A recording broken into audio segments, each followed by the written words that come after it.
Welcome to Around the Diamond. I'm Marvin Jackson. On this edition, Dwayne Sims, the founder of the Negro League Legends Hall of Fame, will be joining us to discuss his annual vintage baseball game, auto showcase, and golf tournament that is coming up later this month.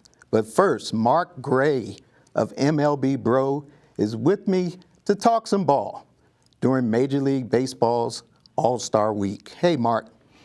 Good to be here, Mom. Hey, good to see you, and you're wearing that MLB Bro gear well.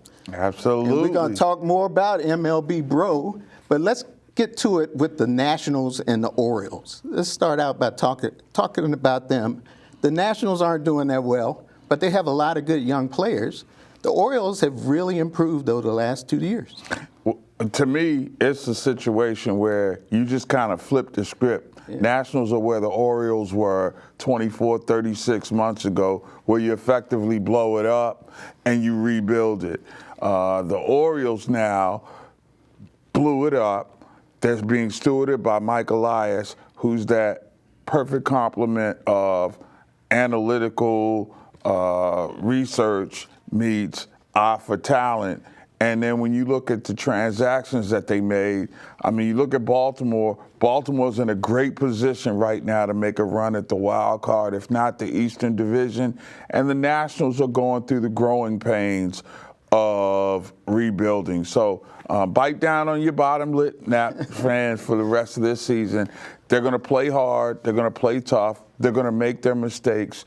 But trust in Mike Rizzo. He knows talent. And when you look at last year, and I was not a big fan of them letting Soto go, but when you can get a Keibert Ruiz and you can get a outfield, a package like Josiah Gray and C.J. Abrams, I think he did pretty good. Yeah, and C.J., he's just going to keep getting better as he gets stronger. But Josiah Gray has made the All-Star team as a pitcher.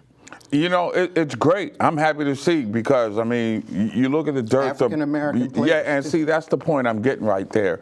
I also think that Josh Naylor from the Indians should have been, from the Guardians, should have been a MLB All-Star this year because of the impactful runs that he drove in during the course of the first half of the season for a contending team. But on the flip side, I think I can make a compelling argument for Lane Thomas of the Nationals because Josiah had a great season to be 6-6 going into the break, but he also had some games where he was staked to a big lead and couldn't hold them. And then there were nights where he pitched lights out and didn't get any run support. So those are the kind of things that happen when you rebuild. And these kids are pups. They're young, and they seem like they're listening.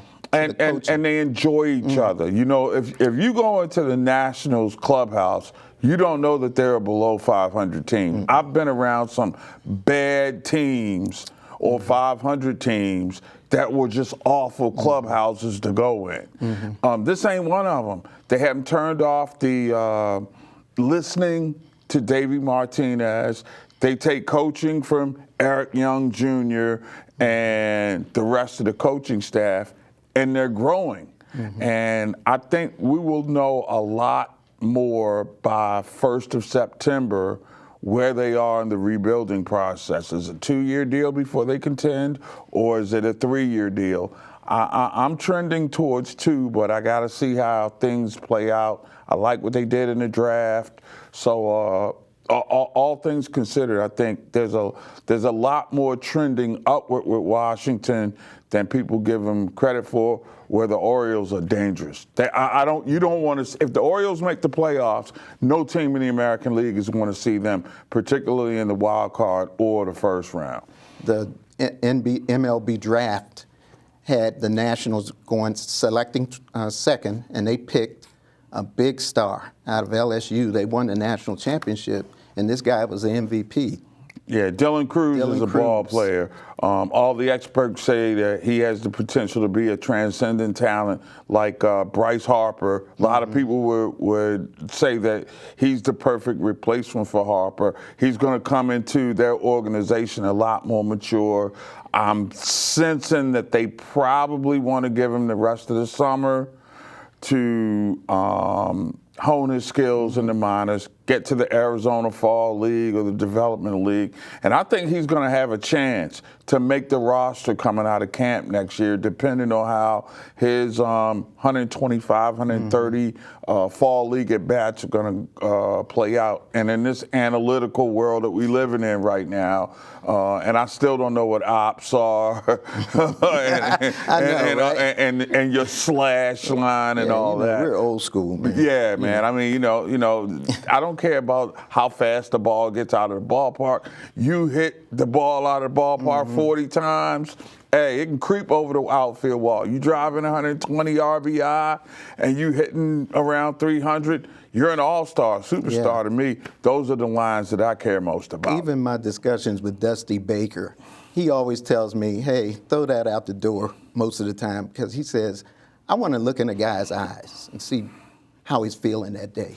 And he also says that, these guys, a lot of times it's the athleticism, and you can't measure that. And I think you say that. And that's you can't real. measure that when a guy gets on base. And I think the personification of that is you're over the last quarter of the season going to see a lot more C.J. Abrams at the leadoff spot. Right. Davey Martinez told us that on Saturday evening. You're going to see him as a leadoff guy, and he's going to handle it. I think when his body fills out, he may outgrow shortstop and be a great third baseman. It may be a Manny Machado kind of deal that goes on with him. But he's such a versatile player right now, and I think that's one of the things moving forward that Washington is going to look for. That prototypical leadoff guy, which if you know about them historically, you go back to the days of Indy Chavez or whomever, they've never had that guy. I hope it's Stone Garrett, but I think he's wound a little too tight.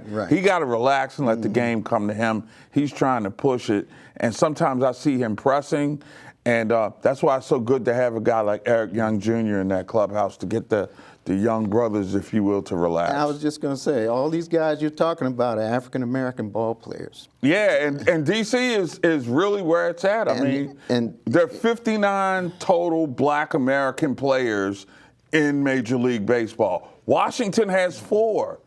Baltimore has Cedric Mullins and Aaron Hicks right now. So you look at the embarrassment of riches in terms of the dwindling numbers of players, we got them right here in the DMV. All right, well, since we're on that topic, talk about MLB Bro and how you all are partnering with Major League Baseball. Yeah, well, we're now officially the Black American Baseball coverage partner for Major League Baseball, and what that means is you're going to see a lot of our content on MLB Network. They're taking stories, at least 2 a week, for MLBBro.com. We have a podcast that I'm a part of called The Mixtape, which is an innovative merging of hip-hop and baseball to make the game cool again, to urbanize it. And then, of course, we got a library of history stuff, Black in the Day, Bros You Need to Know, that just chronicles the greatness of the Black American impact on Major League Baseball. And look, Black American baseball saved American baseball, and it started right down at Howard University, where the hospital is at Griffith Stadium, because the Senators were so bad after 1932 when they won the World Series. People stopped coming because they were bad. And it was the Homestead Grays with Josh Gibson and that illustrious crew came down to D.C. and saved baseball. When baseball had dwindling fan numbers around in Comiskey Park, you had the Chicago Americans that were playing down there. All over the country, Black American baseball. And now the league is getting back to the same things. More athletes, more steals. It's more excitement. The new rules with the pitch The clock. pitch clock. Yeah, it speeds up the game. And that's great because we are in a quick pitch society these days. Mm-hmm. Everything has to be done microwave speed. Exactly. Baseball is the Thanksgiving turkey that you bake. Mm-hmm. We're in a drop the turkey and fried society right now. Mm-hmm. And you know why? Because the game has a lot more flavor when you bring athleticism and brothers back. And that's what's happening. Folks love it right now, and it crosses color lines. It's a very exciting brand of baseball. Yeah. We enjoyed watching Aaron Judge and his 62 home runs, but we were sick of the Red Sox and the Yankees and 4.5-hour, 9-inning games. It was just too much. Too much for the young generation. Yeah, if your game starts at 7:30 and you playing at 12:30 and you just in the bottom of the eighth, that's not working. And now the games are 2.5 hours. And that's perfect. That's perfect. That's